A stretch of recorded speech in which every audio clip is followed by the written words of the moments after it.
Good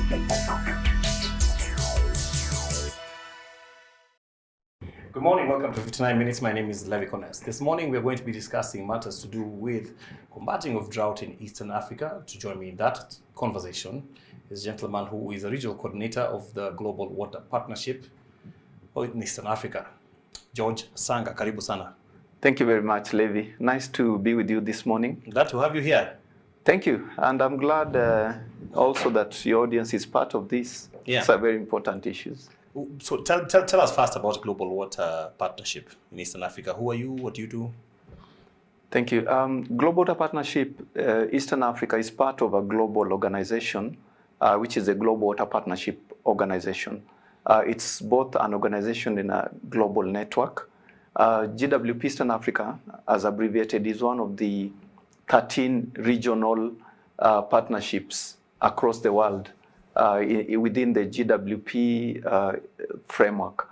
And we are mostly combating climate change. We are dealing with water solutions for the SDGs, and we're also working on transboundary waters. So our core business is water solutions for all the issues that are affecting us in sustainable development. Mm. When you say transboundary borders, what do you mean? I mean, most of the water bodies, some of them are shared. And you know, issues like climate change, they do not know national boundaries. Mm-hmm. They like don't know Victoria, even county boundaries or subnational. They just know they're territorial. So at times, various governments have to cooperate to tackle an issue around a shared water body. For instance, Kenya, Uganda, and Tanzania have to cooperate around the Lake Victoria region. Mm-hmm. So that is a transboundary initiative in that aspect. Mm-hmm. Yes. When two or more countries come together to deal with a specific water body because of the issues that emanate from it affecting all of them. So how long have you been around and what's the objective really when people hear about you? Yes, GWP as an organization has been around since 1996. It was formed after the International Conference on Environment. And as a global organization, its headquarters in Stockholm, Sweden. Now, in Eastern Africa, which is our particular region, GWP is headquartered in Entebbe, Uganda, but the office takes care of 9 countries so far in the region, with the 10th one coming in. And we actually operate on water issues around the Eastern Africa, the Horn of Africa, and the Nile itself, beginning from Egypt. Because as I responded to your question on transboundary waters, the Nile, for instance, Lake Victoria, is also a source of the White Nile. Mm-hmm. The Blue Nile emanates from Ethiopia, and it affects Egypt and Sudan. So we work from a basin perspective, issues around a water body or a water system that affects populations upstream, midstream, and downstream. So our core business is integrated water resources management. That is managing water for interventions in climate change, in energy, for agricultural solutions, and so on. So that is our particular niche in this. Which 9 countries are we talking about? We're talking about Egypt, Sudan, Ethiopia, Eritrea, Somalia, Uganda, Kenya, Rwanda, Burundi. And another country that is coming on board is Djibouti and possibly Southern Sudan. So by the end of next quarter, we could be having in 11 countries. So those are the countries that are basically currently under the Eastern Africa region of Global Water Partnership. What can you tell us about the situations surrounding these countries with reference to climate change? Yes, Kenya, by its nature, is really adversely affected by climate change because 80% of our country is arid or semi-arid, arid asal. And that is a major cause for concern because with 80% needing water constantly, having such a great population from the northeastern to the eastern to the coast, and in fact bearing in mind that only the western part of Kenya maybe and parts of central Kenya can be viewed as having water security, the others being water scarce. you find that the country is very fragile in that aspect. So the way we manage our water resources is key to that, because we have frequent flood, drought cycles. Where when it floods, it really floods with devastating effect. Then the drought comes immediately after that. And this has been going on, and including currently. Just a few months ago, we were complaining about the flood. Now there's drought. You saw elephants in Isiolo town coming to look for food. That is how fragile the country is. So the key lies in how we manage our water resources, what kind of agricultural practices we have put in place, and of course, all this supported by a strong policy framework and an institutional framework where every institution is playing its role, from government to private sector to CSOs to community groups. So that is the setup in a nutshell. Are you working with governments? Because it sounds like something you cannot be at the implementation of very well without governmental help. Yes, actually GWP supports government-led processes that bring on board all the other stakeholders. So we work with governments mostly. Our interventions are secured around interactions with the various governments in the Eastern Africa region, but they must bring on board the multi-stakeholder setup that is there. We leave no one behind. Multi-stakeholder setup that is there, that is needed to implement. So we do work with governments. And also, we also work with regional organizations like IGAD, with ICPAC, we work with the EAC as well, the Saharan Sahel Observatory. So in a nutshell, government-led processes are very important to us. We get buy-in from government, and then we create a multi-stakeholder forum where all the other stakeholders can come and meet with government and work towards sustainable development. Okay. Is it government-led and government-solved? Because who brings the blueprint of what's going to be done when you are sitting at the table there? Are you guys coming in and saying, this is what should happen when it comes to this, and we would like you? Who's leading that pack in terms of mapping out the strategy? Yes, actually, we don't come with preset solutions. We intervene based on the need on the ground. At times, we do have 2 or 3 angles of intervention. One is when a government invites us to come and intervene. For instance, we can have government, coming in and saying, okay, there's a drought coming, or we're experiencing frequent water shortages or water scarcity. So we sit down, we map that out, we develop a project jointly around the thematic area. Secondly, Global Water Partnership as an organization has a global framework of action where we interact with various partners like the donor agencies, partners like UNEP, UNDP, the Austrian Development Agency, and the CIDA, and so on. So we can also have a global program that is ongoing and cascade that down to the country. So that's another angle of intervention. For instance, if we have a global drought management program, we can identify hotspots within the region and say, okay, let's intervene in Kenya and maybe another country. So those are 2 angles. But also another third angle is the community-led projects where the community wants to implement at grassroots level, and the government wants to help them, but they are not maybe able to do so due to financial constraints or other reasons. Then they can approach us and say, okay, we want to implement in a certain area. Can you come and work with us? And then we also jointly work with them towards that. That's how we intervene as per the need. Sounds like, it takes a village, a whole conglomerate. True. To make things worse. If I may, when you talk about the large amount of arid and semi-arid, land that we have in many of these countries that you go to, which thereby necessitates a need for water, for agricultural, works, for food, for sustenance. Yes. In 2021, right now, what can you say is the number one problem we have with access to water in our African countries? Yes, the number one access under the overarching issue of climate change is drought. That is where we are mostly hit.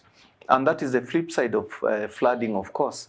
So the issue is drought, mainly because when we have too much water, we are not harvesting it. Then the water goes and we don't have water. So the manifestation of the water scarcity in this country is mostly through drought. Yeah, isn't that terrible? Because aren't we able to predict the weather? I mean, we can Google and know. A drought is, I mean, we are in 2021. What's the problem? Why are we not prepared? Yes, actually, one of our current interventions, we're implementing a project aimed at strengthening the resilience of smallholder farmers and pastoralists in the IGAD region. And Kenya is one of the countries in which we're implementing. So one of the components we're implementing is what you just mentioned, early warning systems. Because we realized if you're, if you're forewarned, then you are forearmed, as they say. So we are having one very major, strong component of strengthening the existing early warning systems, and also upscaling and having new ones where we don't have any. So that we can taking the weather guys seriously. We are taking them seriously now, and we're working with the Met agencies. Yes, we're incorporating them. When this, yes, we're involving them actually. The Met agencies are part of it, and we're working from a regional framework, but country-specific action in each of the 4 countries in which you're operating. Yeah, because in this country, people will tell you same thing you alluded to earlier. Every year you'll get the drought story. Then you'll get the flooding story. Sometimes you'll get both. Yes. One side of the country is in drought, another side is overflooded, and one wonders what gives here, Yes, I think sometimes we know what is coming, but we don't really take action, because we need early warning and early action as well. And the bone of contention has been, are we so accurate? What degree of accuracy? But generally, I think our Met agencies, to give them credit, they get it on track, generally. What we need to do is to be more precise. And so we are working with organizations like the IGAD Climate Prediction and Application Center, ICPAC, who are a foremost authority on early warning systems in this region. So very soon, next year, we'll be having a more robust early warning system. Will be able to predict more, to almost pinpoint accuracy. And I do know the other agencies globally who have these global warning systems. But you see, now we need to be also having a very localized, accurate forecast.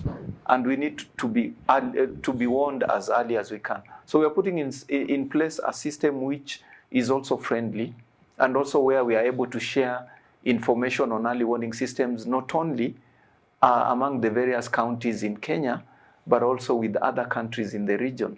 Because, as we said, drought affects a larger area beyond the boundaries. So we are able to know if it approaches us from Uganda, when will it hit, how is this thing working out? So we are promoting, as much as possible, preemptive action through the early warning system. But we're also building the capacity of various stakeholders, such as the government agencies involved, and also at both national and county level.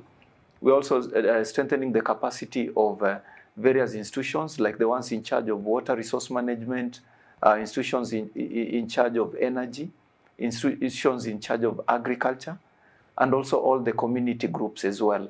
So we are cutting across to ensure that every institution involved in this setup is able to act. So I think we have a conversation 2-3 years down the line, we could be having some rewards already, results coming from the ground. It could be. On this. Tell me about some of the success stories you have, seen.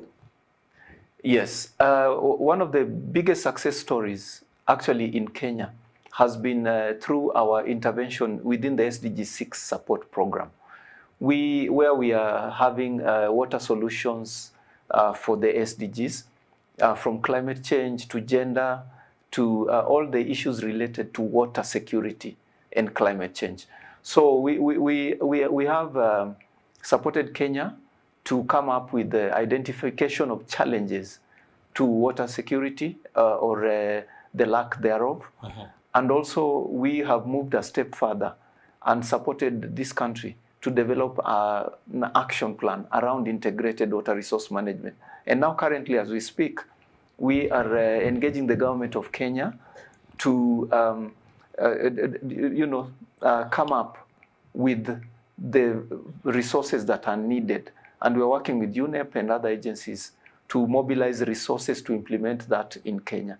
On the drought program, we are also developing, apart from the early warning system and capacity development, we're also having knowledge products and education materials on drought. But we are also going a step further to promote innovative drought interventions, actions on the ground, where you have interventions like energy saving, because when you save energy, you'll save water. Deforestation and all that, you'll stop cutting down trees. Also, we want to look at water harvesting structures that can apply at community level and also in a wider dimension, like the larger water basins. So those are the interventions that we're having right now, but we also have a very strong climate intervention component. We are supporting countries in the region to step up and their reporting on the NDCs, the nationally determined contributions, with more precision. Because if you want to say that you're reducing emissions through certain ways, you have to do it, from a very, very informed perspective.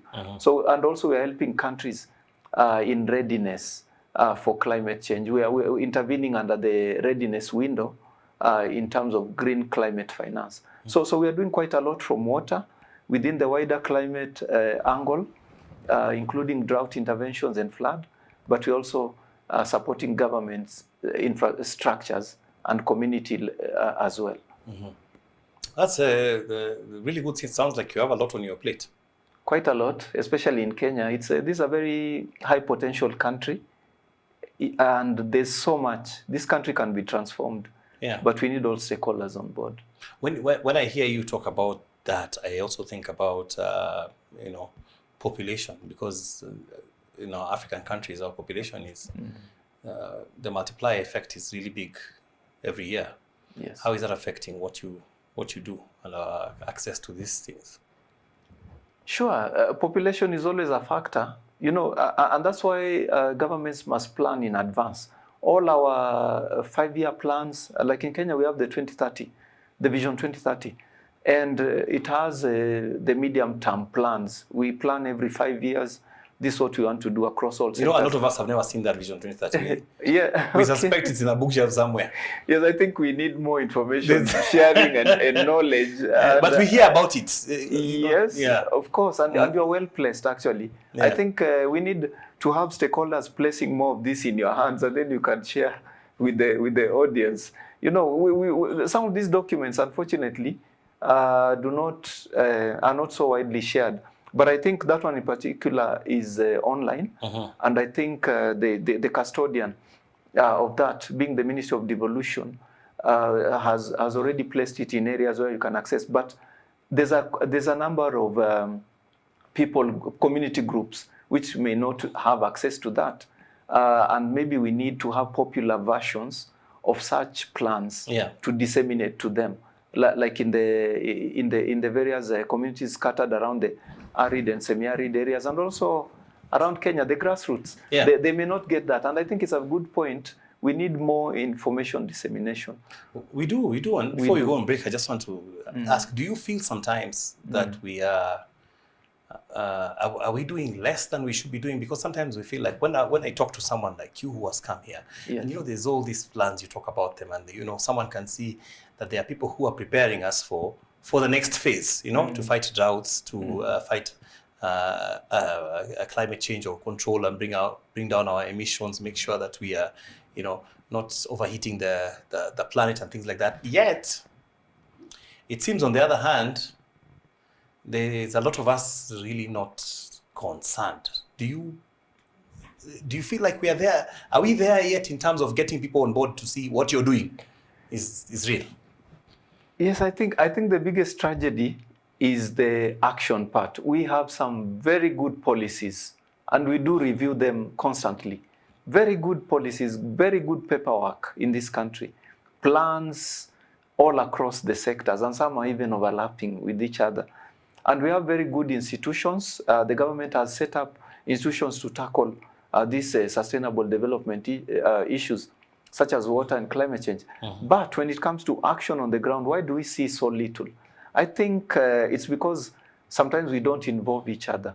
We need to bring everyone to the table, and also we need the institutions that are mandated to implement, to actually do their work, to go down, engage the various communities. Because for instance, when it comes to water resources, you can have the strategic reserves like the large dams, but unless you have those small-scale water resource management structures and the systems on the ground, you will never really be able to tackle the issue. So I feel that for us, we have the enabling policy framework, we have the institutional setup, we have the management instruments, but our main issues are just in engaging each other, and also in finances.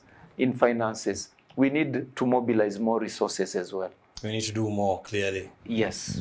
We're going to take a break. On that note, we're speaking to George Sanga. He is from the Global Water Partnership Eastern Africa. He's the regional coordinator, talking matters water and drought in Eastern Africa and how they are mitigating that. We'll be right back after these messages. Don't go away.